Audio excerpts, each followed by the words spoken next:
14th दशकं समनुस्मृत तावकाङ्घ्रियुग्मः समनुः पङ्कज सम्भवाङ्गजल्मा निजम् अन्तरम् अन्तरायहीनं चरितं ते कथयन् सुखं निनाय समये खलु तत्र कर्दमाख्यः द्रुहिणच्छायभवः तदीयवाचा धृतसर्गरसो निसर्गरम्यं भगवान् त्वाम् अयुतं समाहासिषेवे गरुडोपरि कालमेघकम्रं विलसत्केलि सरोजपाणिपद्मं हसितोल्लसिताननं विभो त्वं वपुः आविष्कुरुषे स्म कर्दमाय स्तुवते पुलकावृताय तस्मै मनुपुत्रीं दयितां न वापि पुत्रीः कपिलं च सुतं स्वमेव पश्चात् स्वगतिं च अपि अनुगृह्य निर्गतो भूः समनुः शतरूपया महिष्या गुणवत्या सुतया च देवहूत्या भवदीरित नारदोपदिष्टः समगात् कर्दमम् आगती प्रतीक्षम् मनुजोपहृतां च देवहूतिं तरुणीरत्नम् अवाप्य कर्दमो असौ भवत् अर्चन निर्वृतोऽपि तस्यां दृढशुश्रूषणया दधौ प्रसादम् स पुनः त्वत् उपासनप्रभावात् दयिता कामकृते कृते विमाने वनिताकुलसङ्कुलो नवात्मा व्यहरत् देवपथेषु देवहूत्या शतवर्षमथ व्यतीत्य सोऽयं नवकन्याः समवाप्य धन्यरूपाः वनयान समुद्यतोऽपि कान्ताहितकृत् त्वत् जननोत्सुकः न्यवात्सीत्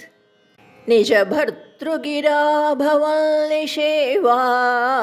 निरतायम् अथ देवहूत्या कपिलः त्वम् अजायथा जनानां प्रथयिष्यन् परमात्म तत्त्वविद्यां वनमेयुषि कर्दमे प्रसन्ने मतसर्वस्वम् उपादिशन् जनन्ये कपिलात्मक वायुमन्दिरेश त्वरितं त्वं परिपाहि मां गदौघात् 15th दशकं मतिरिह गुणसक्ता बन्धकृत्वेषु असक्ता तु अमृतकृत् उपरुन्धे भक्तियोगस्तु शक्तिं महदनुगमलभ्या भक्तिरेवात्र साध्या कपिलतनुरिति त्वं देवहूत्यै न्यगादिः प्रकृतिमहत् अहङ्कारश्च मात्राश्च भूतानि अपि हृदपि दशाक्षी पूरुषः पञ्चविंशः इति विदितविभागो मुच्यते सौ प्रकृत्या कपिलतनुरिति त्वं देवहूत्यै न्यगादिः प्रकृतिगतगुणौघैः नाज्यते पूरुषोऽयं यदि तु सजति तस्यां तद्गुणास्तं भजेद मदनुभजनतत्त्वालोचनैः सापि अपेतात् कपिलतनुरित्वं देवहूत्यै न्यगादीः विमलमतिरुपात्थैः आसनाद्यै मतङ्गं गरुडसमधिरूढं दिव्यभूषायुधाङ्गं रुचितुलिततमालं शीलयेतानुवेलं कपिलतनुरित्वं देवहूत्यै न्यगादीः मम गुणगणलीलां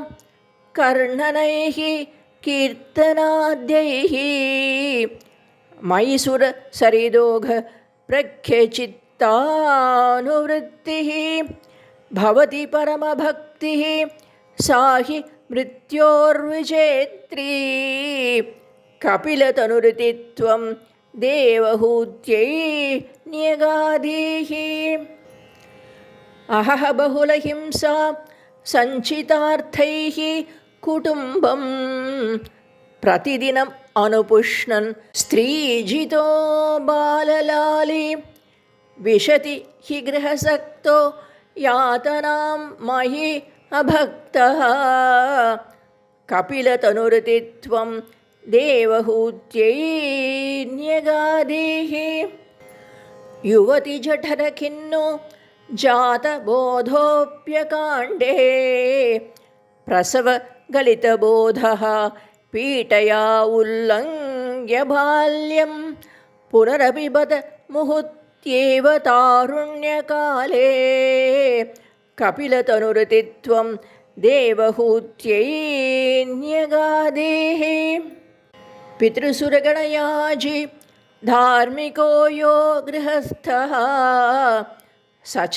निपतति काले दक्षिणाध्वोपगामी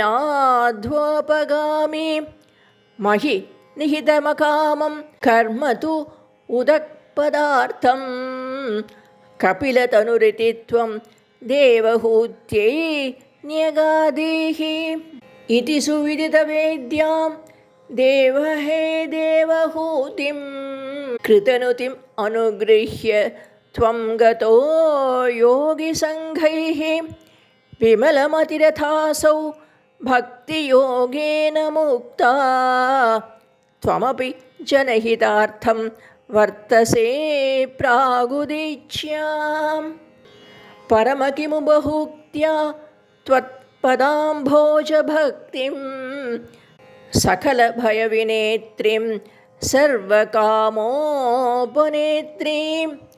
वदसि खलु दृढं त्वं तद्विधूय आमयामे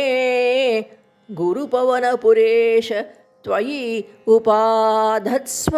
भक्तिम्।